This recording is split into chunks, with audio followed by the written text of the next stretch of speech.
Bismillahirrahmanirrahim. Afaq New Sun Series Student Resource Pack. Keep learning at home. Urdu Grade 1. Academic Planner Unit Number 1. Major Concepts in Book Chapter Tafheem.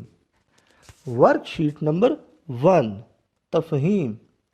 گھر گرمی سردی اور بارش سے بچنے کے لیے ہر جاندار کو گھر کی ضرورت ہوتی ہے۔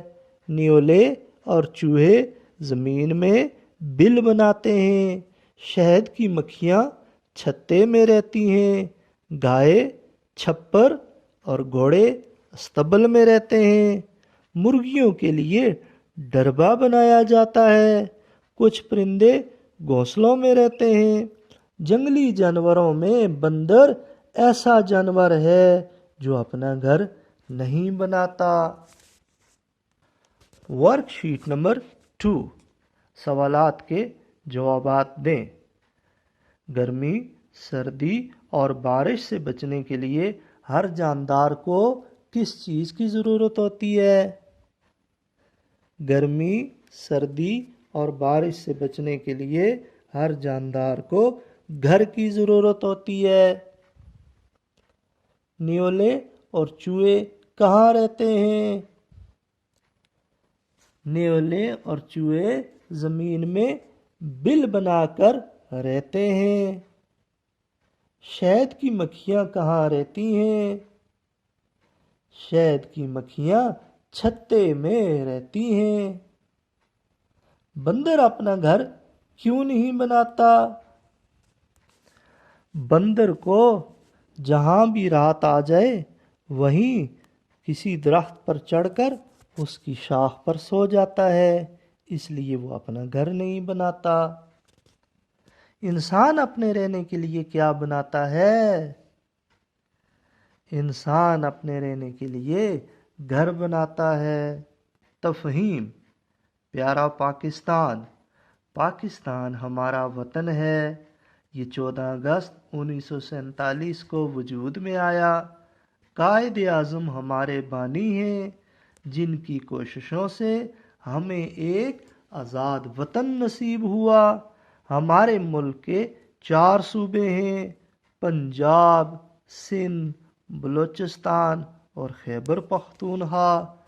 دنیا کے تمام ممالک کی طرح ہمارے ملک کا بھی ایک پرچم ہے جو 2 رنگوں پر مشتمل ہے، سفید اور سبز۔ اس کے سبز حصے پر ایک ہلال اور تارا بھی بنا ہوا ہے۔ ہم اپنے وطن سے پیار کرتے ہیں۔ سوالات کے جوابات دیں۔ ہمارے وطن کا نام کیا ہے؟ پاکستان۔ پاکستان کب وجود میں آیا؟ 14 اگست 1947 کو پاکستان وجود میں آیا۔ یہ ملک ہمیں کن کی کوششوں سے نصیب ہوا؟ یہ ملک ہمیں قائد اعظم کی کوششوں سے نصیب ہوا۔ پاکستان کے کتنے صوبے ہیں؟ نام بھی بتائیں۔ پاکستان کے 4 صوبے ہیں: پنجاب، سندھ، بلوچستان اور خیبر پختونخوا۔ ہمارا پرچم کیسا ہے؟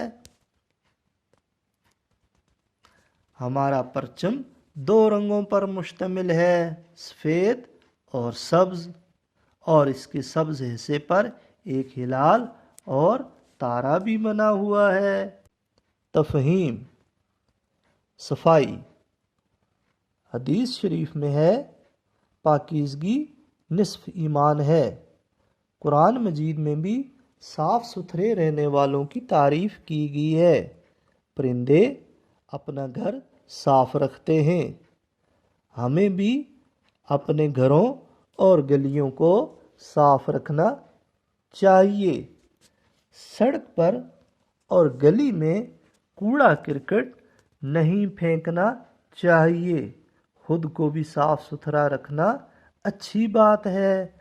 اس کے لیے دانتوں کو صاف کریں اور ہر روز غسل کریں۔ اسکول سے آنے کے بعد اپنی چیزیں ترتیب سے رکھنی چاہیے تاکہ گھر گندا نہ ہو۔ سوالات کے جوابات دیں۔ صفائی کے متعلق حدیث میں کیا کہا گیا ہے؟ صفائی کے متعلق حدیث میں کہا گیا ہے پاکیزگی نصف ایمان ہے۔ کیا پرندے بھی اپنا گھر صاف رکھتے ہیں؟ جی ہاں، پرندے بھی اپنا گھر صاف رکھتے ہیں۔ ہمیں اپنی سڑکوں اور گلیوں کو صاف رکھنے کے لیے کیا کرنا چاہیے؟ ہمیں اپنے گھروں اور گلیوں کو صاف رکھنے کے لیے ان پر کوڑا کرکٹ نہیں پھینکنا چاہیے۔ اپنی صفائی کے لیے ہمیں کیا کرنا چاہیے؟ اپنی صفائی کے لیے ہمیں ہر روز دانتوں کو صاف کرنا چاہیے اور ہر روز غسل کرنا چاہیے۔ گھر کو گندا ہونے سے بچانے کے لیے ہمیں کیا کرنا چاہیے؟ اسکول سے آنے کے بعد اپنی چیزیں ترتیب سے رکھنی چاہیے تاکہ گھر گندا نہ ہو۔